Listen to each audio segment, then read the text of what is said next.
Este programa é patrocinado pelos amigos e parceiros do Ministério Joyce Meyer.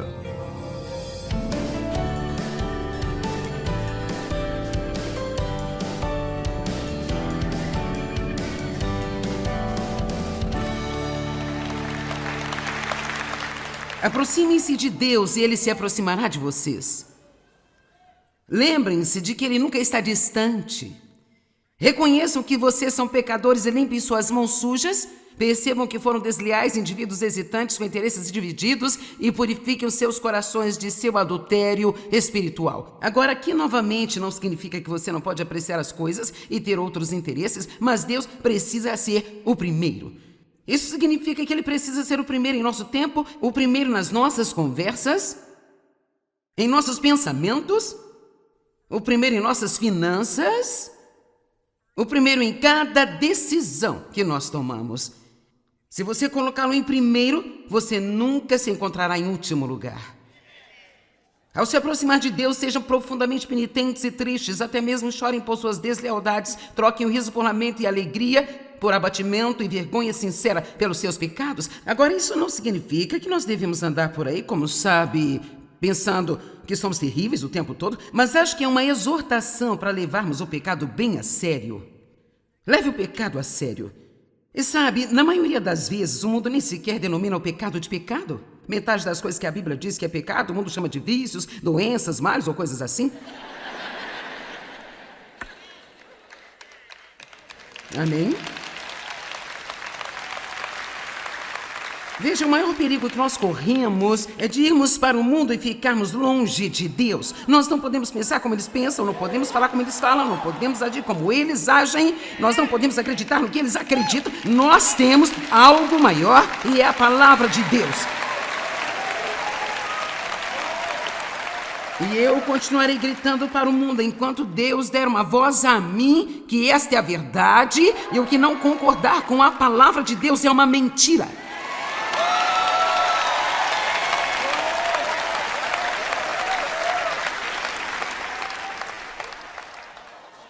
Arrependimento sincero.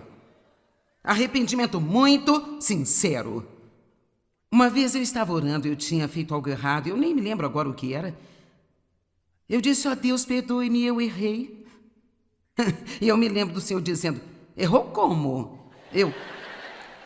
O Senhor sabe o que eu fiz? Ele disse, sim, mas eu quero ouvir você dizer.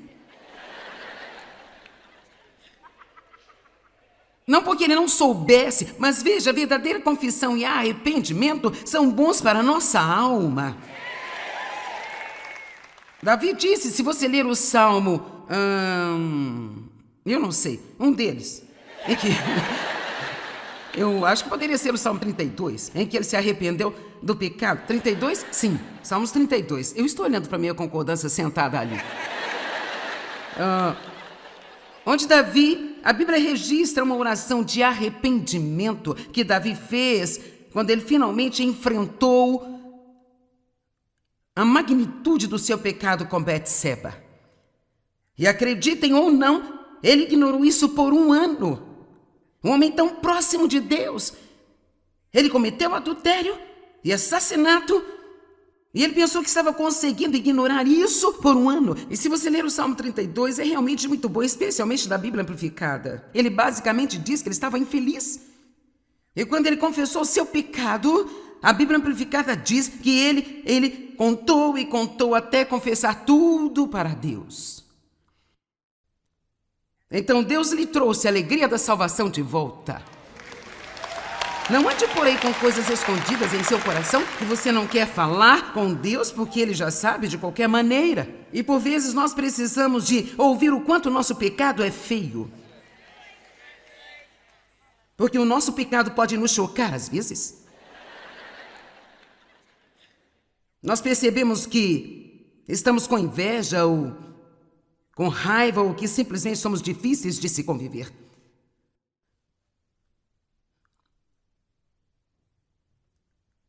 Humilhem-se, versículo 10, se sentindo muito insignificantes na presença do Senhor, e Ele exaltará vocês e os erguerá e tornará suas vidas significativas. Agora, aqui novamente, sentir-se significante é o que a Bíblia Amplificada diz. Eu, na verdade, não gosto muito desta tradução. Eu não acho que Deus queira que você pense pouco de si mesmo, mas Ele nunca quer que você pense mais do que você deveria pensar.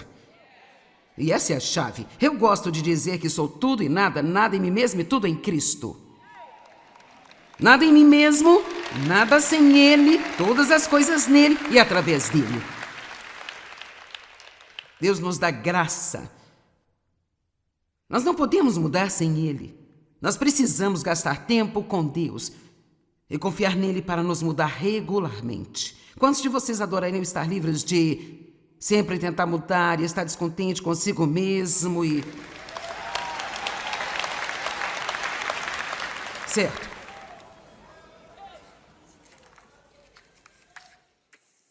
A obediência libera o poder de Deus em nossas vidas. Tiago 4, versos 11 e 12.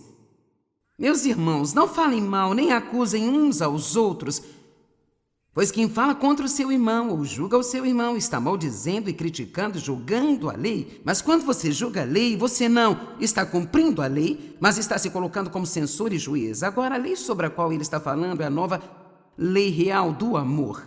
E ele está dizendo basicamente qual é a lei em que nós vivemos sob a antiga aliança. E se nós pudermos realmente amar as pessoas, nós vamos cumprir todo o resto dela. Concordam?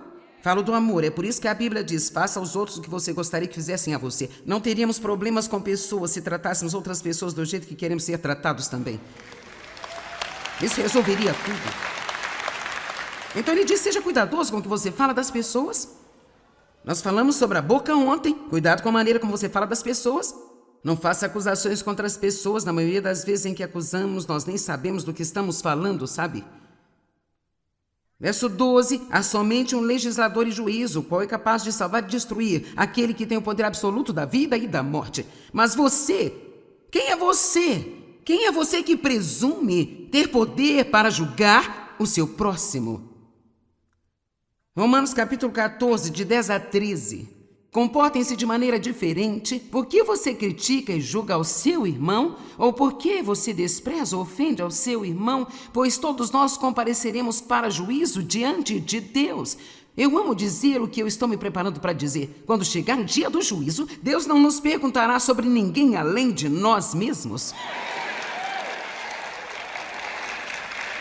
Deus não vai me perguntar sobre por que Dave não fez alguma coisa.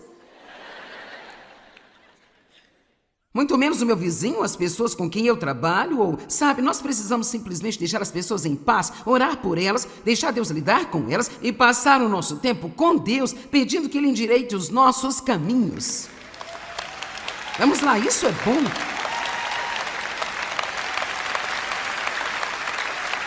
Existe alguém aqui ousado bastante para admitir que tende a ser julgador?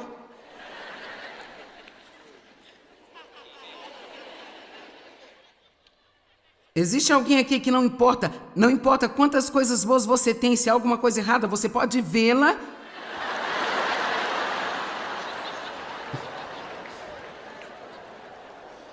Isso é chamado de humildade. Amém? E são nessas coisas que nós precisamos resistir ao diabo. É aí que precisamos resisti-lo. Eu tenho que dizer a mim mesma, e se eu estiver sozinha, às vezes eu digo em voz alta: Joyce, isso não é da sua conta. Isso apenas não é da sua conta. Nós não precisamos ter uma opinião com a qual não temos qualquer responsabilidade.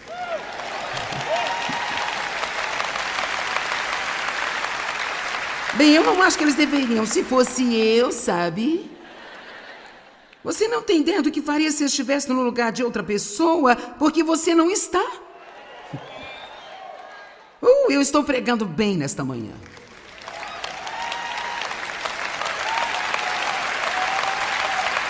Quero dizer, o que está o principal, simplesmente deixe todos em paz. Ah, meu Deus e Pai. Porque você despreza ou ofende seu irmão, todos compareceremos diante de Deus para juízo. Porque está escrito: enquanto eu vivo, diz o Senhor, todo joelho se dobrará e toda língua confessará que eu sou Deus, e me reconhecerá, e me louvará, e cada um de nós prestará contas de si mesmo. em resposta ao julgamento de Deus. Verso 13, então, meus irmãos, não mais critiquemos ou culpemos, nem julguemos uns aos outros, mas façamos o propósito de tentar nunca colocar uma pedra de tropeço ou entrave, um obstáculo no caminho do irmão. Então, em vez de julgar as pessoas, determinemos que seremos um bom exemplo. E talvez, se elas tiverem um bom exemplo em nossas vidas, se formos um bom exemplo, um exemplo piedoso, talvez elas possam aprender algo com o nosso exemplo. Mas nós não precisamos criticá-las e julgá-las. Vamos falar sobre a presunção por um minuto, porque no mundo em que nós vivemos hoje, acho que temos muito daquilo que chamamos de direito. Pessoas que têm uma atitude de eu mereço isso, eles me devem aquilo. E eles não querem fazer nada para ganhar ou merecer, e elas simplesmente sentem por algum motivo que tudo deveria ser entregue a elas em uma bandeja de prata. E uma atitude presunçosa não é agradável a Deus. Agora ouçam, vocês que dizem hoje ou amanhã iremos para esta ou aquela cidade e passaremos um ano ali, faremos negócios e ganharemos dinheiro. Contudo, vocês não sabem nada do que lhes acontecerá amanhã. Qual é a natureza da vida de vocês? Vocês realmente são como uma neblina, um sopro de fumaça, uma névoa que aparece por um pouco de tempo e depois se dissipa no ar. Eu gosto quando compartilho esta escritura de trazer uma lata de spray de cabelo apenas... Lá vou eu.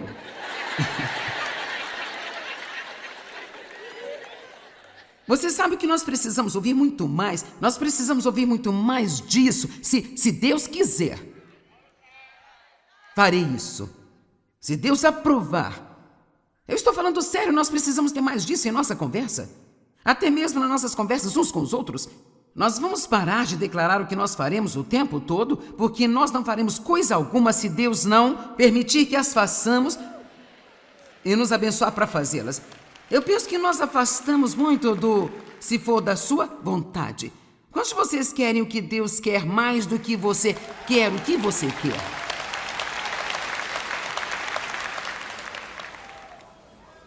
Ao invés disso, deveriam dizer, versículo 15, se o Senhor quiser, nós viveremos e faremos isso ou aquilo. Eu tenho plano de comprar um par de sapatos quando eu sair daqui hoje. Eu espero que o Senhor queira, sabe, gente?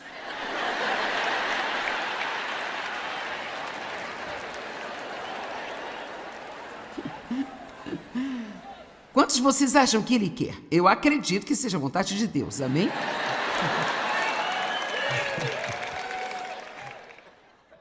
Agora, porém, vocês se vangloriam falsamente das suas pretensões e das suas presunções. Toda a vanglória como essa é maligna. Sabe, todas essas escrituras nos orientam a apoiar-se em Deus, apoiar-se em Deus, apoiar-se em Deus. Coloque-o em primeiro lugar em sua vida, mantenha-o em primeiro lugar. Saiba que você não é nada sem Ele. Qualquer pessoa que sabe o que deve fazer, mas não faz, comete pecado. Vou dar a você alguns exemplos bíblicos de presunção. Em Números 14, versículos 40 a 45, diz, e eles se levantaram de madrugada e subiram ao topo da montanha e disseram, portanto, eis que estamos aqui e nós subiremos ao lugar que o Senhor prometeu a nós, porque nós pecamos. Isso é o que vamos fazer. Mas Moisés disse, por que vocês estão desobedecendo a ordem do Senhor para voltar atrás pelo Mar Vermelho? Vocês não terão sucesso. Não subam, pois o Senhor não está entre vocês. Vocês certamente serão derrotados pelos seus inimigos, pois os amalequitas e os cananeus estão diante de vocês, e vocês cairão à espada, porque vocês deixaram de ouvir e seguir ao Senhor vosso Deus. Portanto, Ele já não está mais com vocês. Mas eles presumiram subir às alturas da região montanhosa. No entanto, nem a Arca da Aliança, nem o Senhor, nem Moisés saíram do acampamento e desceram os amalequitas e os cananeus que moravam naquela região, e então eles perseguiram e destruíram os israelitas até o mar. Então eles disseram, nós vamos subir? E sabe, houve um tempo em que eles poderiam ter subido, eles não obedeceram a Deus, Deixa eu te dizer, quando Deus nos diz para fazer alguma coisa, há uma unção sobre nós para esse tempo. E muitas vezes gostamos de adiar e esperar até que seja conveniente para nós. E eu descobri que o que eu poderia ter feito com facilidade há um mês atrás, talvez eu não seja capaz de fazê-lo agora, um mês depois, porque Deus estava comigo na época, mas quero dizer, Ele está sempre conosco, mas Ele não está ungindo essa coisa em particular no momento.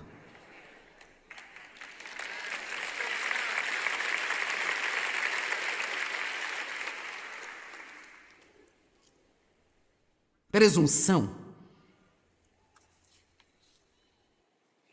Vou dar mais alguns exemplos na Bíblia de presunção, quando os discípulos repreenderam as criancinhas e disseram a elas para deixar Jesus em paz. E Jesus corrigiu a eles. Quando Pedro repreendeu Jesus, dizendo-lhe que não devia ir a Jerusalém para sofrer e morrer, disse Jesus: para trás de mim, Satanás. Quando Pedro cortou a orelha do sumo sacerdote, Jesus teve que colocá-la de volta.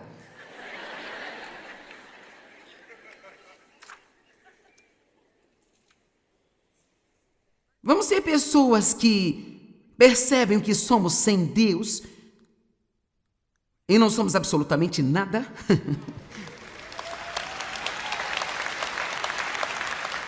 Totalmente inúteis sem Deus.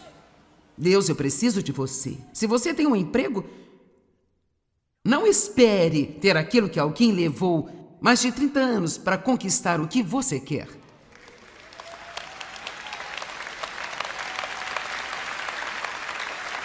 E eu posso te contar uma coisa, só porque você obteve um diploma?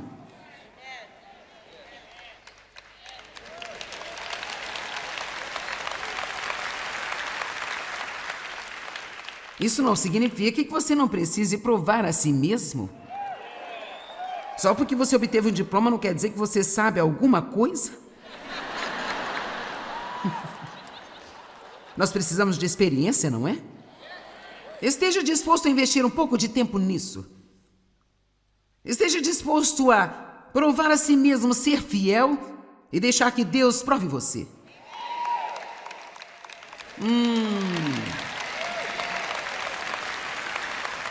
Você pode cantar melhor do que o líder de louvor da sua igreja, mas não fique bravo se eles não lhe derem essa ocupação. Confie em Deus se for aí que Ele quiser colocá-lo.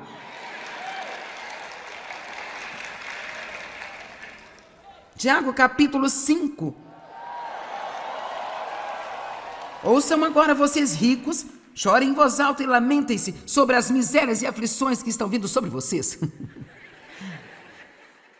Não é errado você ter dinheiro, mas se você tiver uma má atitude com ele, então está errado. E sabe, nós conversamos sobre isso ontem de manhã. Eu acho que existem muitas pessoas que têm muitas coisas e elas acabam maltratando as outras pessoas, e deveria ser exatamente o oposto. Quanto mais nós tivermos, mais nós devemos ser uma bênção para outras pessoas. Amém? Sua abundante riqueza apodreceu e está arruinada, e suas muitas roupas, elas foram corroídas. Você sabe, ele continua aqui. Eu amo o verso 4. Mas vejam, o salário que por vocês foi retido por fraude dos trabalhadores que colheram em seus campos. Sabe, se você possui um negócio e você tem funcionários, trate-os como você gostaria de ser tratado. Pague a eles o que você gostaria de receber por fazer o trabalho pelo qual você está pagando menos por ele. Vamos lá? Não faça com que os seus funcionários trabalhem longas horas sem dar nenhum benefício a eles. Porque o salário que vocês retiveram das pessoas para as quais vocês deveriam ter sido bons, qualquer pessoa que esteja em uma posição de autoridade representa o Senhor. E nós precisamos tratar as pessoas bem. Deixa eu te dizer algo. Nós pagamos a nossa equipe no ministério que eles poderiam receber fazendo o mesmo trabalho lá fora no mundo. E eu não penso que porque alguém trabalha para o ministério, isso significa que ele deve fazer qualquer tipo de trabalho por menos. Na verdade, deve ser exatamente o oposto.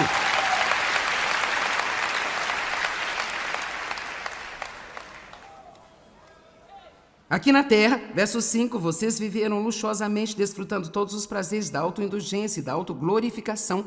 Fartaram-se de comida em um dia de abate. Tiago basicamente dá um aviso para as pessoas: não se concentrem em suas riquezas, sem ter qualquer respeito por Deus ou pelos homens.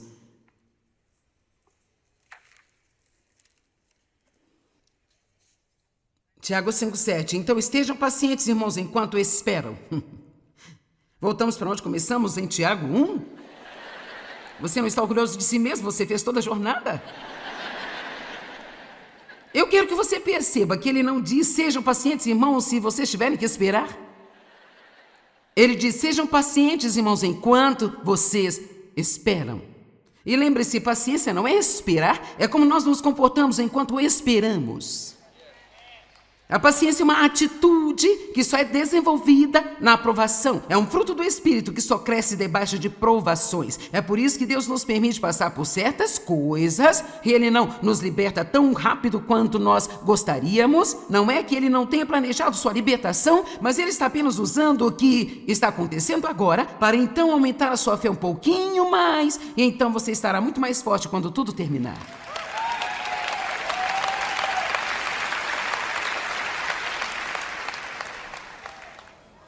Vejam como o agricultor aguarda com expectativa a preciosa colheita da terra.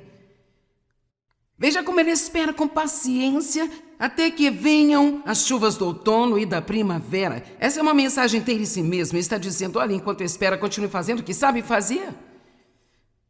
Apenas continue esperando. O agricultor arranca as ervas daninhas e rega as sementes. Arranca as ervas daninhas, rega as sementes. Levanta-se e vai para a cama. Arranca as ervas daninhas, rega as sementes. E então o que fazemos enquanto esperamos em Deus? Temos comunhão com Deus. Continuamos tentando ser uma bênção para as pessoas. Continuamos a estudar a palavra. Nós continuamos acreditando. E continuamos, e continuamos, e continuamos, e continuamos, e continuamos, e continuamos, até que deixemos o diabo bastante irritado.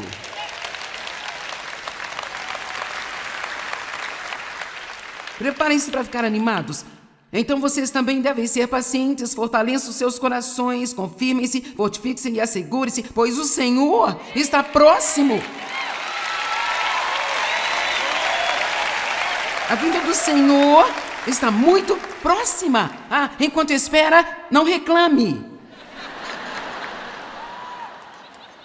Se você olhar esses 3 primeiros versos, não se queixem nem reclamem uns dos outros, para que não sejam julgados. O Senhor está perto. Tiago 5, verso 13. Ore. Alguém entre vocês aflito, maltratado, sofrendo, orem por ele. Alguém se sente feliz? Cante louvores a Deus. Alguém está doente? Que ele mande chamar os anciãos para que orem. A oração feita com fé curará o doente, o Senhor o restaurará, e se ele cometeu pecados, ele será perdoado. Isso fala sobre o poder da oração. E assim como Elias era um homem como nós somos, um homem tão simples e comum, ele fez grandes coisas para Deus, mas ele também cometeu erros. Um dia ele matou 400 profetas de Baal, no dia seguinte ele estava fugindo de Jezabel, ficou deprimido, foi para o deserto, queria morrer, parece com alguém que você conhece? Uau! Deixa eu te dizer, é fácil nessas conferências se sentir super espiritual. Você tem uma equipe de louvor como a que tivemos neste fim de semana. Todas essas pessoas adorando a Deus juntas e nós ficamos, sim, glória a Deus. Mas você tem que ir para casa?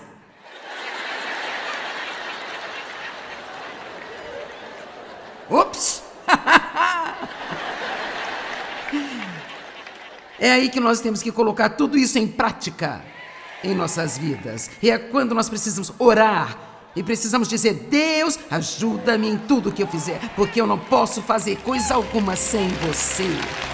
Amém? Mesmo quando crescemos espiritualmente, ao ponto de podermos dizer que Deus está em primeiro lugar na nossa vida, ainda precisamos de ser objetivos em realmente mantê-lo em primeiro lugar. Lembre-se de pedir ajuda a Deus em tudo aquilo que você fizer, porque realmente não podemos fazer coisa alguma sem Ele, pelo menos não com sucesso real.